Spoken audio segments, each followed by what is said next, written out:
आज इस वीडियो में हम लोग जो है अध्याय 2 के सभी फार्मूलों को पढ़ेंगे, क्योंकि इसके पहले वाली वीडियो में हम अध्याय 1 के सभी फार्मूलों को पढ़ लिए हैं। यदि आप उस वीडियो को नहीं देखे हैं तो मैं उसका लिंक जो है डिस्क्रिप्शन बॉक्स में दे दूंगा। आप उस वीडियो को पहले जरूर देखें ताकि पहले चैप्टर के सभी फार्मूला आपको याद हो जाए। तो चलिए हम लोग इसको शुरू करते हैं। सबसे पहले जो इस चैप्टर में जो फार्मूला आता है बाबू, सबसे पहले आता है वैद्युत विभव का फार्मूला आता है। किसका आता है? वैद्युत विभव का फार्मूला आता है, जिसको हम लोग दिखाते हैं V बराबर W/Q0 से। ये फार्मूला उसका होता है वैद्युत विभव का फार्मूला। आपको एकदम लिखते हुए चलना है, फार्मूला को याद करते हुए चलना है, ताकि कोई भी इस पर न्यूमेरिकल एग्जाम है तो आपको छोड़ना नहीं है। तो देखिए, पहला फार्मूला है V बराबर W/Q0। V क्या है? वैद्युत विभव होता है। W क्या है? कार्य होता है। और Q0 आवेश होता है। तो वैद्युत विभव का फार्मूला जो है पहला फार्मूला है। ठीक है। दूसरा जो फार्मूला होता है वो होता है वैद्युत विभवांतर का, जिसको हम लिख सकते हैं VA माइनस VB बराबर W/Q0। ये दूसरा फार्मूला होता है। इस चैप्टर का दूसरा फार्मूला याद रखना है। कितना है? VA minus VB W/Q। VA minus VB क्या है? दो बिंदुओं के बीच विभवांतर होता है।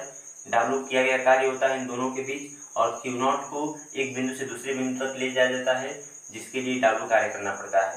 तो इन दोनों का अनुपात जो है उन दोनों बिंदुओं के बीच विभवांतर के बराबर होता है। ठीक है, ये फार्मूला हो गया। इसके बाद से क्या करेंगे हम लोग? एकल बिंदु आवेश, मतलब कि एक मान लीजिए कि यहाँ पे अगर Q आवेश है, Q आवेश से R दूरी पे एक बिंदु P है और यहाँ पे विभव बताना है, तो इसके लिए फार्मूला हो जाता है V बराबर 1/4 पाई एप्सिलॉन नॉट Q/R। यह फार्मूला होता है एकल बिंदु आवेश। याद रहेगा, एकल बिंदु आवेश के द्वारा जो है R दूरी पर कितना विभव होगा, ये हमारा फार्मूला हो जाता है। अगर हम आपको कह दें कि मान लीजिए कि यहाँ पे 5 माइक्रोकूलम का आवेश है, यहाँ पे रखा गया है, और यहाँ से जो है 4 सेंटीमीटर की दूरी पर एक बिंदु P है, और आपको बिंदु P पर विभव बताइए कितना विभव होगा, तो आप इसी फार्मूले का उपयोग करेंगे। क्या करेंगे? ये Q का मान दे दिया है 5 माइक्रोकूलम, माइक्रो में है, कूलम में चेंज कर सकते हैं। ये R का मान दिया है 4 सेंटीमीटर, आप इसको मीटर में चेंज कर सकते हैं। और Q का मान रखेंगे, यहाँ पे R का मान रखेंगे, और इसका मान कितना होता है? 9 × 10⁻9 होता है।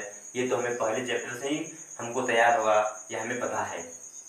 ठीक है, तो बिंदु आवेश के कारण इतना विभव होता है, इसको याद रखें, नोट भी करते चले कि बिंदु आवेश के कारण इतना विभव होता है। अच्छा, यदि किसी जगह पर अगर अनेक बिंदु आवेश हो, यदि अनेक आवेश हो, जैसे कि आप मान लीजिए Q1 आवेश है, Q2 आवेश है, Q3 आवेश है, Q4 आवेश है, और इससे जो है Q1 से R1 दूरी पर एक बिंदु P है, Q2 से जो है यही बिंदु जो है R2 दूरी पर है, Q3 से ये बिंदु जो है R3 दूरी पर है, Q4 से ये जो बिंदु है वो R4 दूरी पर है। तो बिंदु P पर कुल कितना विभव हो जाएगा? तो भाई हम क्या करेंगे? इसी फार्मूले का उपयोग करेंगे। Q1 के द्वारा बिंदु P पे विभव निकालेंगे, Q2 के द्वारा निकालेंगे, Q3 के द्वारा निकालेंगे, Q4 के द्वारा निकालेंगे। तो यदि हम Q1 के द्वारा बिंदु P पे विभव निकालते हैं तो कितना होता है? तो देखिए, Q1 के द्वारा जो विभव होगा मान लेते हैं V1 है, अब V1 बराबर हो जाएगा 1/4 पाई एप्सिलॉन नॉट Q1/R1। उसी तरह Q2 के द्वारा कितना हो जाएगा बिंदु P पर? तो बिंदु P पे हो जाएगा 1/4 पाई एप्सिलॉन नॉट Q2/R2। तो Q2 के कारण बिंदु P पर विभव इतना हो जाता है। इसी तरह Q3 के द्वारा निकालेंगे, Q4 के द्वारा निकालेंगे, कुल विभव को जोड़ देंगे तो हो जाएगा हमारा V बराबर हो जाएगा, अगर बिंदु P पर कुल विभव V मान लेते हैं तो V बराबर हो जाएगा V1 plus V2 plus V3 plus dot dot ऐसे ही जोड़ते हुए हम लोग चले जाएंगे तो कुल विभव हमें मिल जाएगा।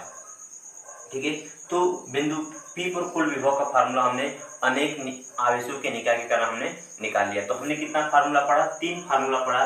याद रखना है 3 नहीं, हमने 4 फार्मूला पढ़ लिया अभी।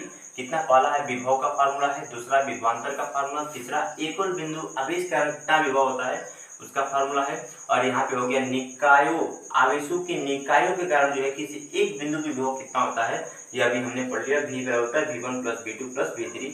इस तरह से हम लोग जो है निकाल सकते हैं। चलिए, इसके अगला जो फार्मूला है वो हम मान लेते हैं वैद्युत द्विध्रुव के लिए है।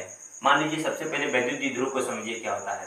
तो वैद्युत द्विध्रुव जो है दो समान परिमाण परंतु विपरीत प्रकृति के दो आवेशों को अत्यंत निकट रखे होने पर बने निकाय को क्या कहा जाता है? वैद्युत द्विध्रुव कहते हैं। दो समान परिमाण का आवेश है, Q है, इधर भी Q है, एक प्लस में है एक माइनस में है, दोनों के बीच की दूरी मान लीजिए 12 है, तो ये बन जाता है एक वैद्युत द्विध्रुव।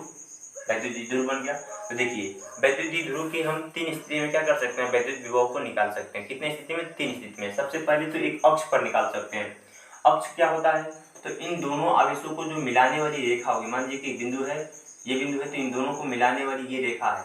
तो इसके अनुदिश जो है किसी बिंदु पर, इधर मान लीजिए कोई बिंदु P होगा, तो इसके केंद्र से हमें r दूरी पर एक बिंदु मान लेंगे P है, इस बिंदु P पर विभव निकालना होता है। तो उसके लिए फार्मूला कितना होता है, उसके लिए जो है अक्ष पर फार्मूला होता है V बराबर 1/4 पाई एप्सिलॉन नॉट P/r²।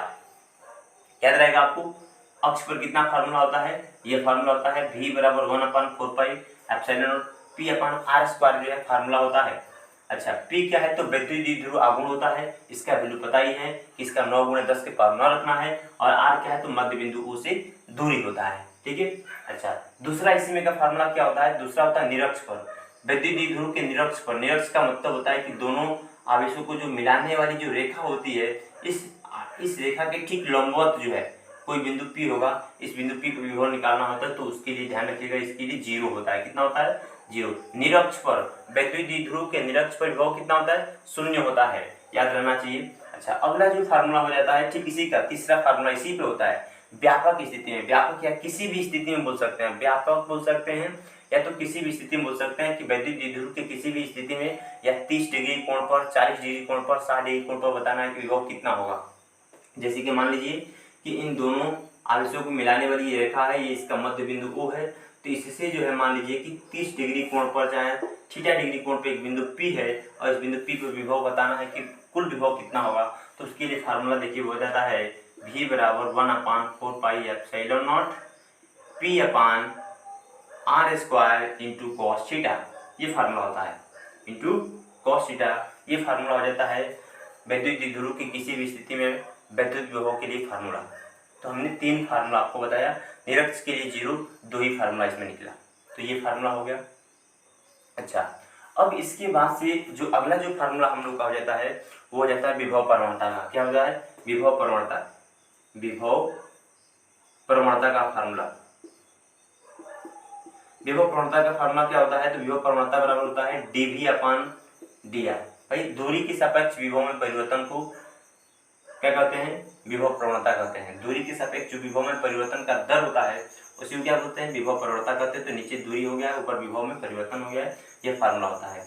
इसके बाद से होता है वैद्युत क्षेत्र की तीव्रता E तथा विभव प्रवणता में संबंध। ये जो विभव प्रवणता है और जो वैद्युत क्षेत्र की तीव्रता होता है, इन दोनों के बीच भी एक रिलेशन होता है, उसको हम लोग दिखाते हैं E बराबर माइनस में dV/dr, माइनस में dV/dr। ये है विभव प्रवणता की फार्मूला। और मैं आपको बता दूं कि इस फार्मूले की सहायता से ही विभव प्रवणता जो वैद्युत क्षेत्र की तीव्रता होता है इसका एक और मात्रक होता है। क्या मात्रक होता है, वोल्ट प्रति मीटर होता है। विभव प्रवणता, इस विभव प्रवणता की संबंध की वजह से जो है इसका मात्रक होता है वोल्ट प्रति मीटर, क्योंकि ऐसे में जो वैद्युत क्षेत्र की तीव्रता का जो मात्रक होता है वो होता है न्यूटन प्रति कूलम, लेकिन इस फार्मूले की सहायता से इसका मात्रक होता है वोल्ट प्रति मीटर। तो एग्जाम में यह भी कई बार पूछा जा चुका है, ठीक है, बहुविकल्पीय प्रश्न में, कि निम्न में से विभव प्रवणता का निम्न में से वैद्युत क्षेत्र की तीव्रता का मात्रक है, यह दे देता है, यह नहीं देता है, ठीक है। तो यह भी हो जाएगा मात्रक, ध्यान रखना आपको। तो वैद्युत क्षेत्र की तीव्रता का संबंध हो गया, विभव प्रवणता हो गया, ये 2 फार्मूले और इसमें हो गया। इसके बाद से देखिए बाबू, इसके बाद से जो है एक और बता दे रहे हैं आपको कि अगर मान लीजिए कि 2 प्लेटें हैं और दोनों के बीच की दूरी मान लीजिए d है और इनके बीच विभवांतर v है, तो इन दोनों के बीच जो वैद्युत क्षेत्र की तीव्रता का फार्मूला होता है इसी के हिसाब से हो जाता है E बराबर V/d। हमने क्या बोला है, हमने बोला है अगर 2 प्लेट होगा, दोनों की प्लेटों के बीच की दूरी अगर d होगा और दोनों के बीच विभवांतर v होगा, तो इनके बीच वैद्युत क्षेत्र की तीव्रता हो जाएगा E बराबर V/d। ठीक इसी तरह का है dV/dr है, तो ये है V/d है, वही फार्मूला एक तरह से है वैद्युत क्षेत्र की तीव्रता और विभव में एक तरह से संबंध का ही एक तरह से ये फार्मूला जो है आपको दिख रहा है, ठीक है, ये फार्मूला हो गया। अच्छा अब हम क्या करते हैं, 2 आवेशों की निकाय की स्थितिज ऊर्जा का फार्मूला देख लेते हैं। मान लीजिए Q1 है और Q2 है, 2 आवेश हैं और एक दूसरे से r दूरी पर स्थित हैं, तो इन दोनों के बीच स्थितिज ऊर्जा का फार्मूला कितना हो जाता है, तो इन दोनों के बीच स्थितिज ऊर्जा E का फार्मूला होता है 1/4 pi epsilon not Q1 Q2 बट्टे R, यह फार्मूला होता है, स्थितिज ऊर्जा का फार्मूला है। Q1 Q2 के बीच स्थिति ऊर्जा का फार्मूला है, याद रखना है ये फार्मूला। अच्छा, इसके बाद से मान लीजिए कि एक समान विद्युत क्षेत्र है, एक समान विद्युत क्षेत्र है और इसमें कोई जो है द्विध्रुव को रखा गया है और विद्युत क्षेत्र में द्विध्रुव को घुमाने में कितना कार्य करना पड़ेगा। जैसे कि एक समान विद्युत क्षेत्र हो गया, द्विध्रुव हो गया, तो द्विध्रुव को क्या किया गया, विद्युत क्षेत्र में ला करके उसको थीटा डिग्री घुमा दिया गया। तो भाई इसको घुमाने में किया गया कार्य बताना है। तो घुमाने में किया गया कार्य का परिमाण होता है W बराबर होता है PE ब्रैकेट में cos theta 1 minus cos theta 2, ये फार्मूला होता है। P आपको पता है विद्युत क्षेत्र की, सॉरी P क्या है, P क्या है, तो P है विद्युत द्विध्रुव आघूर्ण होता है, E क्या है तो विद्युत क्षेत्र की तीव्रता है, cos थीटा 1 उसकी प्रारंभिक स्थिति है, ठीक है, प्रारंभिक स्थिति, और cos थीटा 2, थीटा 2 क्या है, हम जितने डिग्री तक घुमा दिए हैं उसका वैल्यू है, ठीक है। तो यह फार्मूला हो गया घुमाने में किया गया कार्य। अच्छा, एक लास्ट इसमें से जो है फार्मूला इसमें आता है, ये आता है द्विध्रुव की स्थिति ऊर्जा। क्या, द्विध्रुव की स्थितिज ऊर्जा, द्विध्रुव की स्थिति ऊर्जा कितना होता है, तो ये फार्मूला होता है, वो याद रखिएगा, U बराबर होता है PE cos theta 1 minus cos theta 2। ध्यान रखिएगा क्या बोल रहे हैं, cos theta 1 minus cos theta 2। इसका मतलब क्या हो गया, क्योंकि हमें घुमाने में जितना कार्य करना पड़ेगा, याद रखें, द्विध्रुव को घुमाने में हमें जितना कार्य करना पड़ता है वही कार्य का परिमाण जो है स्थिति ऊर्जा के भी बराबर होता है। तो द्विध्रुव की स्थिति ऊर्जा का परिमाण हमारा हो जाता है U बराबर PE cos theta 1 minus cos theta 2। या मान लीजिए कि अगर हम द्विध्रुव को क्या कर दिए हैं, द्विध्रुव को हम क्षेत्र के लंबवत लाए हैं और क्षेत्र से लंबवत ला करके उसको हम लोग घुमा दिए हैं, थीटा डिग्री पे कर दिए हैं, तब हमारा जब लंबवत लाएंगे तो हमारा ये हो जाएगा थीटा 1 का मान क्या हो जाएगा, क्योंकि प्रारंभिक स्थिति 90 है तो थीटा 1 का मान हो जाता है 90 और cos 90 का मान आपको पता है कि कितना होता है, 0 होता है, और ये हो जाएगा cos थीटा 2 का मान लीजिए थीटा है तो cos 90 का मान कितना होता है, 0 होता है, तो ये 0 हो जाएगा, 0 में से इतना जाएगा तो माइनस cos थीटा हो जाएगा, अब गुणा करेंगे तो कितना मिलेगा हमारा, माइनस में PE cos थीटा फार्मूला मिल जाता है U बराबर।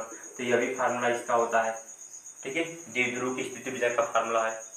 अब हम क्या करते हैं, इसके आगे जो है जो धारिता होता है, देखिए इसमें दिया है स्थिर विद्युत विभव दिया है और धारिता दिया है। तो इस वीडियो में हम केवल क्या करते हैं, स्थिर विद्युत विभव के फार्मूला को ही पढ़ लेते हैं। इसके आगे वाली वीडियो में हम लोग धारिता का फार्मूला पढ़ लेंगे क्योंकि ये वीडियो काफ़ी बड़ी हो सकती है। तो चलिए इसके आगे वाली वीडियो में हम सभी धारिता से संबंधित जितने भी फार्मूला होते हैं उन सबको हम लोग देखेंगे।